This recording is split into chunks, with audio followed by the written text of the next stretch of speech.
ମୁଁ ପବିତ୍ର ପ୍ରଜ୍ଞାଶୀଳ ପରାମର୍ଶଦାତା ଆମ୍ବେଦକର ଫାଉଣ୍ଡେସନ ଅନୁଗୁଳର ଆଜି ମାନପୁର ଗ୍ରାମରେ ଯେଉଁ ବ୍ୟାଙ୍କ ଅବସରପ୍ରାପ୍ତ କର୍ମଚାରୀଙ୍କ ଦ୍ୱାରା ପ୍ରତିମୂର୍ତ୍ତି ଆମ୍ବେଦକରଙ୍କ ପ୍ରତିମୂର୍ତ୍ତି ଉନ୍ମୋଚନ ହେଲା।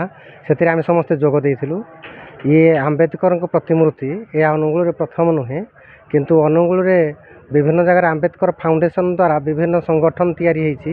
ଆମ୍ବେଦକର ଫାଉଣ୍ଡେସନ ଦ୍ୱାରା ବହୁତ ଜାଗାରେ ପ୍ରତିମୂର୍ତ୍ତି ସ୍ଥାପନ ହୋଇଛି, କିନ୍ତୁ ସେ ସବୁ ପ୍ରତିମୂର୍ତ୍ତି ଠାରୁ ଏ ପ୍ରତିମୂର୍ତ୍ତି ହେଉଛି ଭିନ୍ନ ଏବଂ ଅବର୍ଣ୍ଣନୀୟ। କାରଣ ଅଲଗା ସବୁଠି ସଂଗଠନର ସମସ୍ତ ସଦସ୍ୟ ବଦାନ୍ୟ ବ୍ୟକ୍ତିଙ୍କର ଦାନରେ ଏବଂ ସାହାଯ୍ୟ ସହଯୋଗରେ ନିର୍ମାଣ ହେଉଥିଲା ବେଳେ ଏଠି ଆମର ସେ ବନ୍ଧୁ ନିଜର ଅବସରକାଳୀନ ପଇସାରୁ ଏଠି ଉନ୍ନତମାନର ପେଣ୍ଡି କରି ସେଥିରେ ଘର ଉପରେ ଛାଣି କରି ଏହାକୁ ସ୍ଥାପନା କରିଛନ୍ତି। ସେଥିପାଇଁ ଆମେ ସବୁ ଉପସ୍ଥିତ ଥିଲୁ ଏବଂ ଆମ୍ବେଦକରଙ୍କ ବିଚାରଧାରା ସମାଜରେ କିଭଳି ଭାବରେ ପ୍ରଚାର ଏବଂ ପ୍ରସାର ହୋଇପାରିବ ସେହି କଥା ଉପରେ ମଧ୍ୟ ଆଲୋକପାତ କରାଗଲା।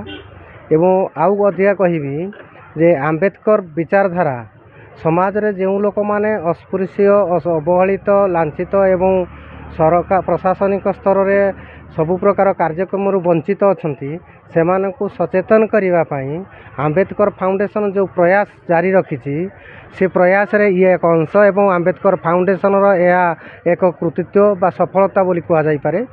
ଏହି ଆମ୍ବେଦକର ଫାଉଣ୍ଡେସନର କିଛି ବୈଠକକୁ ଗଲା ପରେ ଏବଂ ବୁଦ୍ଧିଜୀବୀ ସଦସ୍ୟମାନଙ୍କର ସହିତ ଆଲୋଚନା କଲା ପରେ ତାଙ୍କର ଏ ପରିବର୍ତ୍ତନ ହୋଇଛି। ତେଣୁ ବୁଦ୍ଧଙ୍କ ଭାଷାରେ ଯାହା ପୁନର୍ଜନ୍ମକୁ ଯେଉଁ କଥା ବୁଦ୍ଧ କହୁଥିଲେ, ମୁଁ କହିବି ଅଭୟ ବାବୁଙ୍କର ଏହା ଏକ ପୁନର୍ଜନ୍ମ। ୟା ପୂର୍ବରୁ ସେ ଯେଉଁ ଅନ୍ଧବିଶ୍ୱାସ, କୁସଂସ୍କାର, ପାଖଣ୍ଡବାଦ, କାଳ୍ପନିକ ପୁରାଣ ଶାସ୍ତ୍ରକୁ ପଠନ କରି ସେଥିରେ ମଜି ଯାଉଥିଲେ, ଅଭିଭୂତ ହେଉଥିଲେ, ଆମ୍ବେଦକରଙ୍କ ବିଚାର, ଆମ୍ବେଦକର ରଚନା, ଜୀବନର ସଂଘର୍ଷ କାହାଣୀକୁ ପାଠନ କଲା ପରେ ସେ ଉପଲବ୍ଧି କଲେ ଯେ ବାସ୍ତବରେ ଅନ୍ଧବିଶ୍ୱାସ, ପାଖଣ୍ଡବାଦ ଏବଂ କୁସଂସ୍କାରରେ ନ ରହି ଆମେ ବାବା ସାହେବଙ୍କର ବିଚାରଧାରାରେ ଏବଂ ବାସ୍ତବବାଦୀ ଚେତନା, ବୈଜ୍ଞାନିକ ତଥ୍ୟଭିତ୍ତିକ ସତ୍ୟ ଉପରେ ଆଧାରିତ ଜୀବନଶୈଳୀ ବଞ୍ଚିବା ପାଇଁ ସେ ଯେଉଁ ପ୍ରୟାସ ନେଇଛନ୍ତି, ସେ ପ୍ରୟାସର ନମୁନା ଏହି ଆମ୍ବେଦକର ଷ୍ଟାଚ୍ୟୁ ସ୍ଥାପନା କରିବାର ଲକ୍ଷଣ।